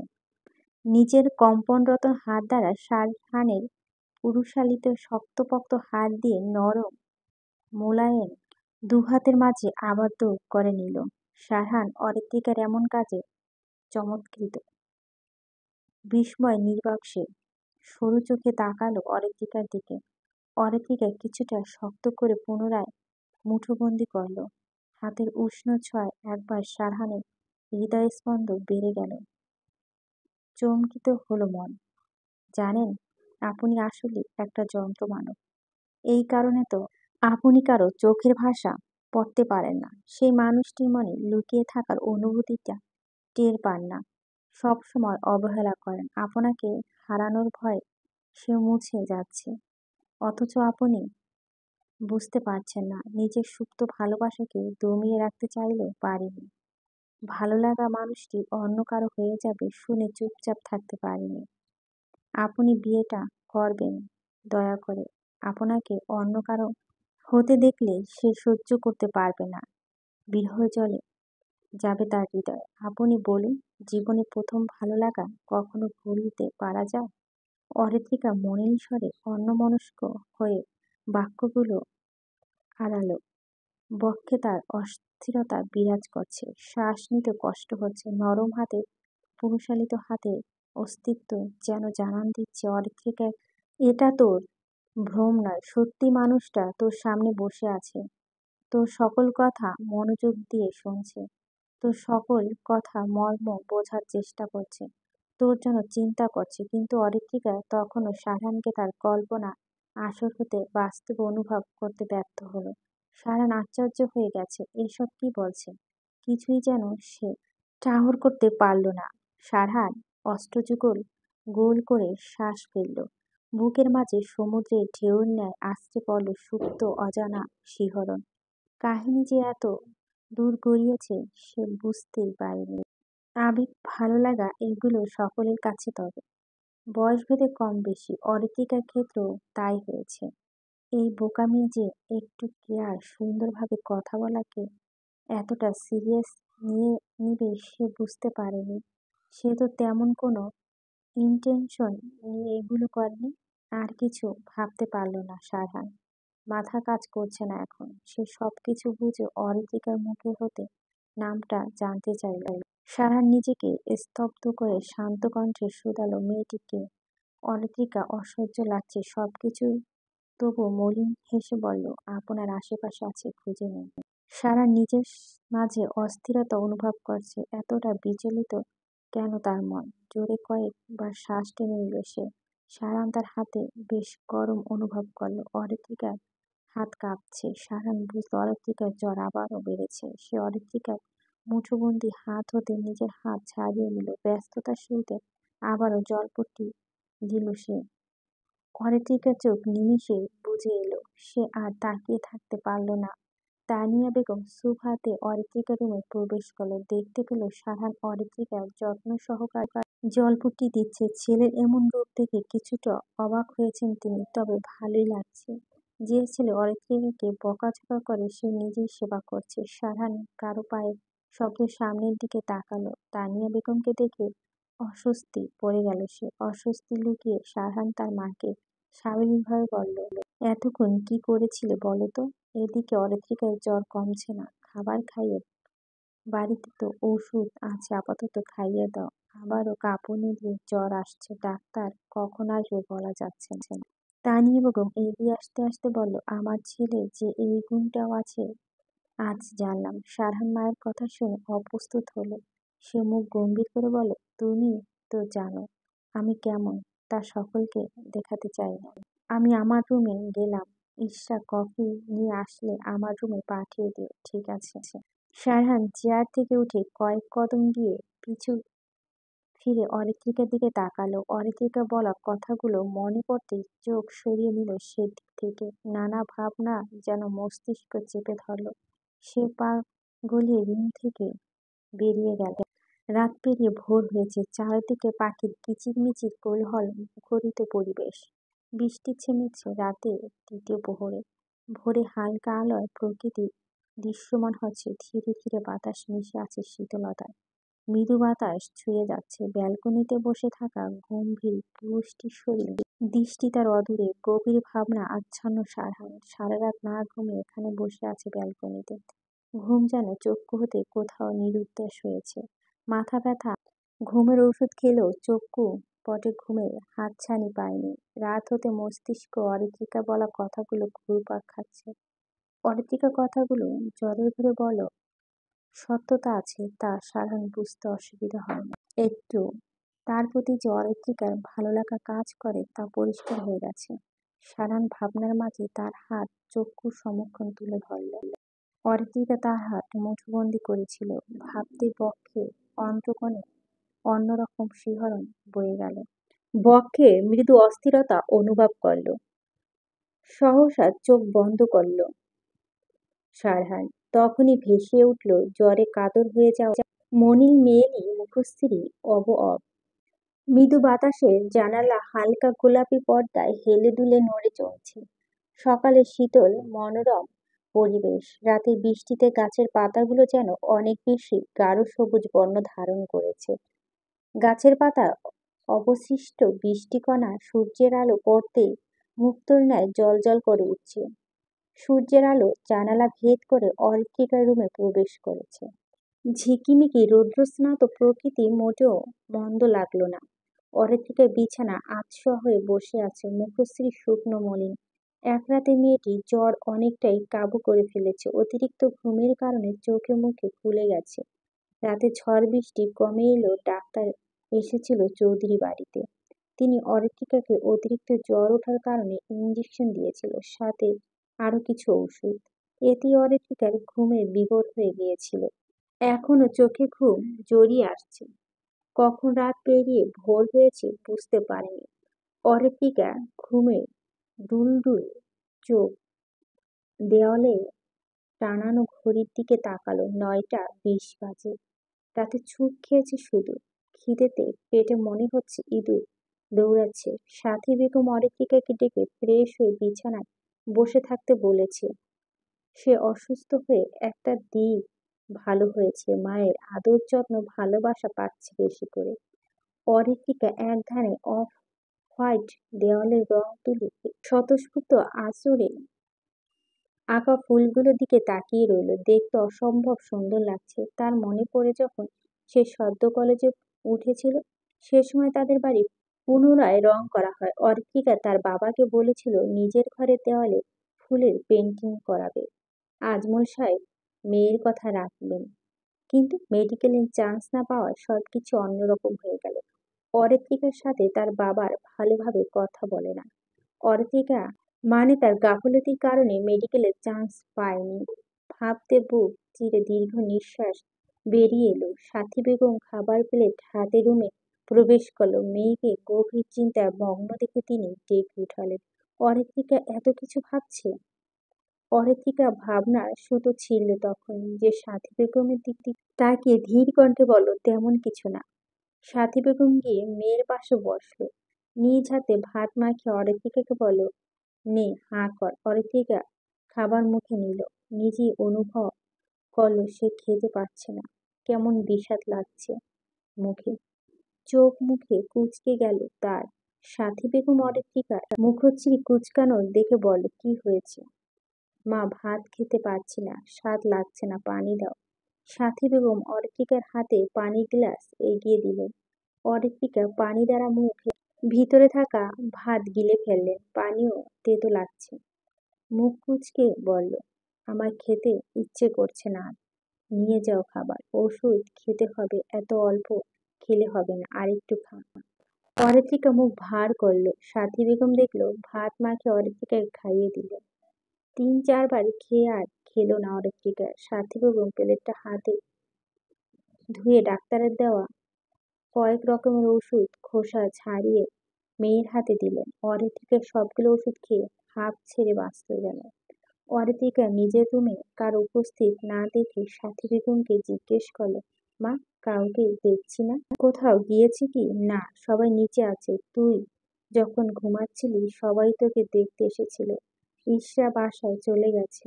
তোর ফুফা কল করেছিল, সাদাত বাইকে করে রেখে এসেছে। ও, আমি নিচে গিয়ে ইফাকে তোর কাছে পাঠিয়ে দিচ্ছি। একা একা নিশ্চয় ভালো লাগে না। অরিত্রিকা মুখ থমথমে হয়ে গেল। সে থমথমে ভাব বজায় রেখে বলে, ঠিক আছে। সাথী বেগম রুম থেকে বেরিয়ে যাবে এমন সময় অরিত্রিকা মিহুরে যাওয়া কণ্ঠে জিজ্ঞেস করলো, মা, বাবা আমায় দেখতে এসেছিল? সাথী বেগম থেমে প্রত্যুত্তর করলো, উনি তোর বাবা কোনো শত্রু না। মেয়ের অসুস্থতা তা দেখে বাবা কি চুপ করে বসে থাকতে পারে? রাত থেকে তোর জন্য টেনশন করছে। রাতে অনেকবার এসে দেখে গেছে।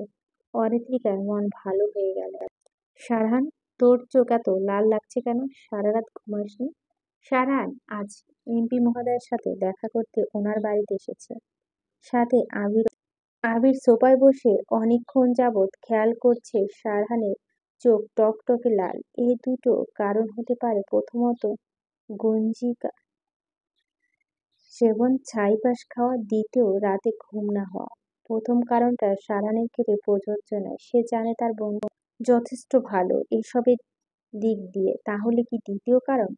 মনে মনে এই ছোট্ট বিষয় নিয়ে জগা খিচুড়ি পাকাচ্ছে আবির। মাথায় তার অসংখ্য কথা ঘুরছে। সে আর কৌতূহল দমিয়ে না রেখে সারহানকে সরাসরি প্রশ্ন করে ফেলল, সারহান? আবিরের কণ্ঠস্বর শুনে ছোট্ট করে উত্তর দিল, হুম। আবির যেন সারহানকে জ্বালানোর পথ পেয়ে গেল। মনে মনে অসংখ্য শয়তানি ফন্দি আঁটল। আবির শয়তানি হাসি দিয়ে বলল, নতুন নতুন গার্লফ্রেন্ড হয়েছে নাকি ভাই? এমন হয় রে, প্রথম প্রথম প্রেম করলে সারা রাত জাগতে হয়, প্রেমালাপ করতে হয়। আবিরের কথা শুনে সারহান ভুরু কুঁচকে গেল। এসব কি বলছে আবির? গার্লফ্রেন্ড সাথে কথা? আজব। সারহান ব্যগ্র কণ্ঠে বলে উঠল, ভালোই তো তোর এক্সপ্রেশন আজ দেখছি। থাকারই কথা। তোর গার্লফ্রেন্ডের সংখ্যা তো শুনে শেষ করা যাবে না। কিছুদিন পর পর নতুন নতুন। আবির সারহানের কথা শুনে গা গুলিয়ে হেসে দিল। সারহান মোটেও মিথ্যে বলছে না। আবির হেসে বলল, সে বাতাস তো তোরও লেগেছে ব্রো। এবার বল, ভাবির নাম কি? সারহান সরু চোখে আবিরের দিকে তাকিয়ে বলল, তোর মতো আমার ক্যারেক্টারের সমস্যা নেই যে রাত জেগে কথা বলে নিজের সময় নষ্ট করব। এসব ছাড়, আমার অনেক কাজ আছে। আবির দুঃখিত মন নিয়ে হতাশ ভঙ্গিতে বলল, আমার মনে হয় তোর জীবনে কোনো শখ আহ্লাদ নেই। রাজনীতিতে সংসার পেতে বসে আছিস।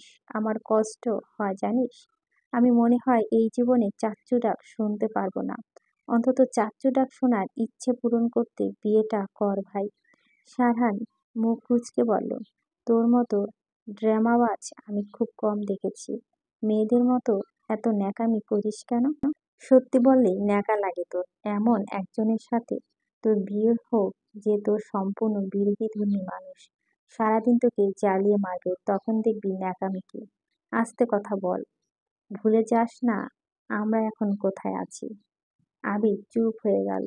মনে মনে অনেকটা বিরক্ত সে। সারান বিয়েটা করবে বাড়িতে, সে মা বাবাকে বলতে পারতো সারহানের বিয়ে হয়ে গেল, সকলে বউ আছে, এবার আমার বিয়েটা তোমার দিয়ে দাও।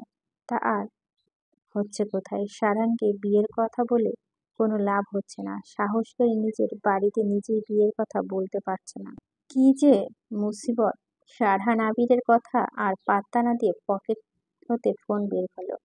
কপালে চিন্তার ভাঁজ। ফোনের লক খুলে কল লিস্ট কারো নাম্বার খুঁজতে লাগলো। কিছুক্ষণ ঘাটাঘাটি করে কাঙ্ক্ষিত নাম্বারটি ভেসে উঠল ফোনের স্ক্রিনে। ইংরেজিতে অক্ষরে নামটা সেভ করা। কিয়ং সময় ভাবনা মত্ত হলো সে। ভাবতে লাগলো কল দিবে কি না। দু তিনবার কল দিতে গিয়ে সারহানের আঙ্গুল আটকে গেল। কল দেবার সিদ্ধান্ত বদলে মেসেজ দিতে পারে, সেটাই ঠিক বলে মনে হয়েছে তার কাছে। চিন্তাগ্রস্ত হয়ে হাতের আঙ্গুলগুলো কিছু লিখে নাম্বারটা সেন্ড করে দিল সে। অ্যাম সরি জেন্টলম্যান, একটা কাজে আটকে গিয়েছিলাম তাই আসতে দেরি হলো। আসাদ সাহেবের কণ্ঠস্বর শুনে সারান ফোন সাইলেন্ট করে পকেটে রেখে দিল। আজাদ সাহেব একটা মিটিংয়ে আটকে গিয়েছিল, ফিরতে অনেকটা লেট হয়ে গেছে। সোফা থেকে উঠে সারহান আজাদ সাহেবের সাথে হাত মিলিয়ে বলল, ছোট্ট একটা বিষয় এতটা সিরিয়াস নেওয়ার প্রয়োজন নেই আজাদ সাহেব। আবিরও সারহানের সাথে দাঁড়িয়েছে। আজাদ সাহেব হেসে বলল, সময়ের মূল্য অনেক। একবার সময় চলে গেলে ফিরে পাওয়া যায় না। আমিও সময় নষ্ট করা পছন্দ করি না। যাই হোক, দুজনই বসো। সারহান আবির আবারও বসে পড়ল। আজাদ সাহেব আশির ভঙ্গিতে বসে আবিরকে বলল, কি খবর আবির? রাজনীতি নিয়ে ব্যস্ত আছো দেখছি। ভালোই প্রচারণা করছো দেখলাম। আবির মৃদু হেসে জবাব দিল, অনেকটাই ব্যস্ত। আজাদ সাহেব হেসে বলল, চালিয়ে যাও। ইলেকশন আবার আবার জয়লাভ করতে হবে। অরিত্রিকার গোসল সেরে মাত্রই রুমে এসেছে। তোয়ালে নিয়ে ভেজা চুল মুছে চলেছে দুর্লভ হাতে। মুখে কিছুটা বিরক্তর ভাঁজ। কোনো মতে ভেজা চুল মুছে ড্রেসিং টেবিলের আয়নার সামনে দাঁড়ালো। সেখানে হতে চিরুনি নিয়ে চুল আঁচড়াতে লাগলো। চুল মুছে তোয়ালা পরতে বসে সে চেয়ারে মেলে নিল। এখন বাইরে যেতে ইচ্ছে করছে না। অরিত্রিকার শরীর কিছুটা সুস্থ, এখনো জ্বর নেই। তবে শরীরে ব্যথা আছে, দুর্বলও লাগছে। ক্লান্তি ভঙ্গিতে বিছানায় বসে পড়ল। এইটুকু কাজ করতে হাঁপিয়ে গেছে সে। বিছানায় হেলান দিয়ে তিশাকে কল দেওয়ার জন্য ফোনটা হাতে নিল।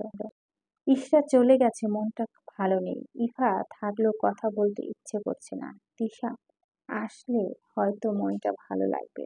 ফোন হাতে নিয়ে দেখলো ফোন স্ক্রিনে অসংখ্য নোটিফিকেশন জমা হয়েছে। অর্ধেকটা নোটিফিকেশন অল ক্লিয়ার করতে গিয়ে একটা নোটিফিকেশনে তার চোখে আটকে গেল। বক্ষে তখনই মৃদু কম্পন বয়ে গেল। কিছুটা অস্থিরতা অনুভব করল সে। অবিশ্বাস্য ভঙ্গিতে কয়েকবার পলক ঝাটকালো সে। মেসেজ নোটিফিকেশনে জ্বলজ্বল করছে। মেসেজদাতার নাম ভেসে উঠল। শারফান ভাই নামে সেভ করা নাম্বারটা থেকে মেসেজ এসেছে। সে মেসেজটি ক্লিন করল। জ্বর কমেছে? এই ছোট্ট মেসেজ অরিত্রিকার ঠোঁটের কোণে হাসি ফুটল। কিছুটা উচ্ছ্বাসিত হয়ে ভিতরে ভিতরে আরেকটা মেসেজ আছে সে মেসেজটা উৎসাহের সাথে পড়তে লাগলো। খাবার খেয়ে ঠিক মতো ওষুধ খাবি, রেস্ট নিবি, উড়োচণ্ডী মতোই অসুস্থ শরীরে লাফিয়ে লাফিয়ে ঘুরবি না। অরিত্রিকা যতটুকু খুশি হয়েছিল তা 1 মিনিটে ফাটা বেলুনের ন্যায় চুপসে গেল। সে কি সবসময় এমন লাফিয়ে বেড়ায় নাকি? মাঝে মাঝে একটু শয়তানি করে, তাই বলে উড়োচণ্ডী বলবে? এটা মানা যায় না। বারবার শুধু অপমান, তাই না? এবার থেকে আর উড়োপনা করবে, তাও আবার যন্ত্রমানবটার সামনে। অরিত্রিকা কিছুটা রেগে মেসেজ লিখল, আমি আপনার সামনে লাফাবো, নাচবো, গোটা বাড়ি নেচে নেচে বেড়াবো, তাতে আপনার কি? দরকার হলে মঞ্জুলিকার মতো নেচে নৃত্য করবো। তৎক্ষণাৎ আর কোনো মেসেজ রিপ্লাই আসলো না। অরিত্রিকা রেগে থাকলেও তার মন পড়ে রইল ফোনের দিকে। মন বলছে রিপ্লাই আসুক। অনুভূতি আসলে ছন্নছাড়া হয়। কিছুটা সময় যেতে মনে পড়ল সে তো তিশাকে কল দিতে চেয়েছিল। তখনই মেসেজে টুং করে শব্দ এলো। দেখলো সাহানের মেসেজ রিপ্লাই করেছে।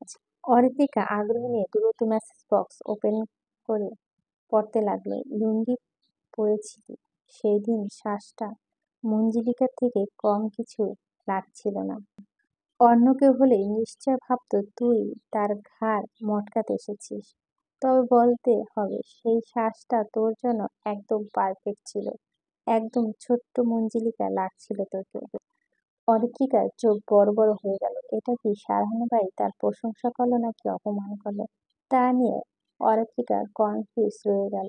অরিত্রিকা তার দেরি না করে আবারও লিখল, আপনি আমার প্রশংসা করলেন নাকি অপমান করলেন? এই অরু, ওঠ। আর কত ঘুমাবি? বিকেল হয়ে গেছে, এখন ঘুমিয়ে যাচ্ছিস?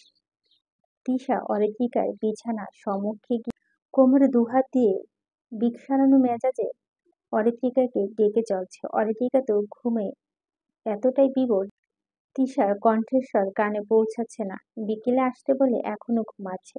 তিশার দেরি না করে চিল্লিয়ে উঠল, এই অরু, বাচ্চা ওঠ। আর কত ঘুমাবি? অরিত্রিকা ঘুমের মাঝে কারো কর্কশ আওয়াজ শুনে চমকে ধড়ফড়িয়ে উঠে বসলো বিছানায়। হাতে থাকা ফোনটা ছুটে গিয়ে একটু দূরে গিয়ে পড়ল। এখনো ঘুমের রেশ কাটেনি। সে ঘুম ঘুম চোখে আশেপাশে পর্যবেক্ষণ করলো কে এইভাবে চিল্লালো। বিছানার পাশে তিশাকে দেখে অরিত্রিকা ভুরু কুঁচকে গেল। এই মাইয়া এত তাড়াতাড়ি কই থেকে আইলো? তিশা অরিত্রিকাকে হা করে তাকিয়ে থাকতে দেখে ভাব নিয়ে বলল, আমি দেখতে সুন্দরী এটা আমি জানি। এভাবে তাকিয়ে থাকবি না, আমার নজর লেগে যাবে। অরিত্রিকা তিশার কথা শুনে মুখ বেঁকিয়ে বলল, যে না মিষ্টি কুমড়ার মতো চেহারা আবার বলে সুন্দরী। নিজের চেহারা গিয়ে আগে আয়নায় দেখ। তিশা অরিত্রিকার কথা পাত্তা না দিয়ে হেসে বলে, আর তুই তো লাউয়ের মতো, এজন্যই তো দুজন বান্ধবী। এবার যা ফ্রেশ হয়ে আয়। এলোমেলো চুল একদম মঞ্জিলিকার মতো লাগছে। অরিত্রিকা তখনই মনে পড়ে গেল শারহানের লেখা মেসেজের কথা। তাকে বলেছিল ছোট্ট মঞ্জুলিকা, বয়স 18 হয়ে গেছে। সে কি এখনো ছোট আছে? নেই তো, কিছুদিন পর 19 বছর হবে। অরিত্রিকা সে সব ভাবনা অসম্পূর্ণ রেখে বিছানা থেকে নেমে তিশাকে বলল, তুই এত তাড়াতাড়ি কিভাবে আসলি? তিশা বিছানায় বসে অবাক হয়ে বলল, সময় দেখেছিস 4টা বাজে, এতক্ষণ ঘুমিয়েছি আমি। আমি ভাবলাম হয়তো 2-3 ঘন্টা ঘুমিয়েছি। আগে ফ্রেশ হয়ে আয়, তারপর কথা বলছি। অরিত্রিকা ঢুকতে ঢুকতে ধীর পায়ে ওয়াশরুমে চলে গেল। তিশা নিজের ফোন বের করে স্ক্রল করতে লাগলো। অরিত্রিকা তাকে কল দিয়েছিল আসার জন্য। বেস্টু কল দিয়েছে, সে কি না এসে থাকতে পারে? অরিত্রিকা ওয়াশরুম থেকে বেরিয়ে তিশার পাশে বসলো। তিশা ফোন স্ক্রল করা বন্ধ করে বলল, মুখে হাল কেন তোর? মনে হচ্ছে 10 বছর ধরে খাওয়া দাওয়া করিস না। জ্বর এসেছিল রে, এই কারণে শুকিয়ে গেছে একটু। তিশা উদগ্রীব হয়ে আরিত্রিকার কপালে হাত দিয়ে দেখলো জ্বর নেই। সে স্বস্তির নিঃশ্বাস নিয়ে বলল, কবে জ্বর এসেছিল? আমায় কেন বলিসনি? কাল রাত থেকে জ্বর, কিন্তু এখন নেই। তিশা সন্দিহানী দৃষ্টিতে তাকিয়ে বলল, হঠাৎ জ্বর কেন? আসলেই কাল তো বৃষ্টি হয়েছিল, নিশ্চয় বৃষ্টিতে ভিজছিস। অরিত্রিকা মৃদু হেসে বলল, একদম ঠিক, এজন্যই তো তোকে এত ভালোবাসি। কিভাবে যে আমার মনের খবর বুঝে যায়। তোর মন খারাপ করেছিলি কেন? আবার কি আঙ্কেল কিছু বলেছে? অরিত্রিকা হাসি বন্ধ হয়ে গেল। কিছুটা উদাসীন ভঙ্গিতে তাকালো তিশার দিকে। তিশার চোখ ছোট ছোট করে তাকিয়ে আছে তার দিকে। অরিত্রিকা ভাবতে লাগলো সারানের কথাটা বলবে কিনা, কি করে বলবে। তিশা নিশ্চিত সারান ভাইয়ের বিয়ের কথা শুনে অক্কা পাবে। তার উপর যদি বলা হয় সে সারান ভাইকে পছন্দ করে, তাহলে যে কি হবে ভাবতে ঢোক গেল অরিত্রিকা। উফ, কোন দিকে যাবে সে? মিথ্যা বললেও তো ধরা খেয়ে যাবে নিশ্চিত। মনে হচ্ছে সবচেয়ে কঠিন পরিস্থিতিতে আজ পড়েছে সে। তিশা অরিত্রিকার দিকে তাকিয়ে নজরদারি করছে। মনে হচ্ছে কোনো বড়সড় কাহিনী ঘটেছে। একটু টেনশন হচ্ছে তার। সে জানে অরিত্রিকা মন খারাপ হলে বৃষ্টিতে ভেজার অভ্যাস আছে। এর আগেও এমন অনেকবার করেছে। তিশা অরিত্রিকার কোনো উত্তর না পেয়ে বিরক্তি নিয়ে বলল, এমন মুখে কুলুপ এঁটে বসে আছিস কেন? বল। অরিত্রিকা আমতা আমতা করে বলল, তেমন কিছু হয়নি, বৃষ্টিতে ভিজতে ইচ্ছে করছিল তাই ভিজেছি। সত্যি বলছিস তো? তিশা সন্দিহানী কণ্ঠস্বর। অরিত্রিকা ঈশা আর তিশাকে পুলিশ মনে হয়, দুজনে একই ধাঁচের। এই যে দুজনে প্রশ্ন করা শুরু করে দেয়। সত্যি বলছি, নিচে দেখলাম সবাই বসে আছে, নতুন কয়েকজনও দেখলাম। তারা কারা? মামি, মামাতো বোন আর ভাই। তারা 2 দিন আগে এসেছে আমাদের বাড়িতে। তিশা স্বাভাবিকভাবে বলে, ও, দেখলাম বিয়ে নিয়ে আলোচনা হচ্ছিল। তো বিয়ে ও গাধা নিষাদের সাথে আবার দেওয়ার কথা ভাবছে নাকি? অরিত্রিকা মন খারাপ হয়ে গেল। আবারও বিয়ের কাহিনী শুরু হয়ে গেছে। সারহান ভাই কি তবে বিয়েটা করে নিবে? ভাবতেই মন বিষণ্ণ হলো তার। তবে তা বাহিরে প্রকাশ করা স্বাভাবিক রইল। কেঁদে ঘরের কোণে পড়ে থাকলেও সে সব তাকে সন্দেহ করবে। সে চায় না এসব নিয়ে বাড়িতে কোনো কাহিনী হোক। নিজেকে দুর্বল হতে দেখা যাবে না, স্ট্রংই হতে হবে। ভাগ্য যা লেখা আছে তাই তো হবে। সে তিশাকে বলল, সারহান ভাই বিয়ের কথা চলছে। তিশা এতক্ষণে স্বাভাবিকভাবে থাকলো। সারহানের বিয়ের কথা শুনে চিল্লিয়ে উঠল, এসব কি বলছিস? এটা কিভাবে সম্ভব? যা শুনছিস তাই বলছি। আমি বিশ্বাস করি না। এটা কি হয়ে গেল? আমায় ছাড়া উনি অন্য কাউকে বিয়ে করতে পারবেন না। আমায় এভাবে ঠকাতে পারেন না। আমি কি নিয়ে বাঁচব রে? তিশা দুঃখিত মন করে হাত পা ছুটে নাটকীয় ভঙ্গিতে আহাজারি করতে করতে অরিত্রিকার রাগ লাগলো। এই মেয়ে এত নাটক করে কিভাবে? সেও তো দুঃখে ভেসে যাচ্ছে, তাও তো এমন নাটক করেনি।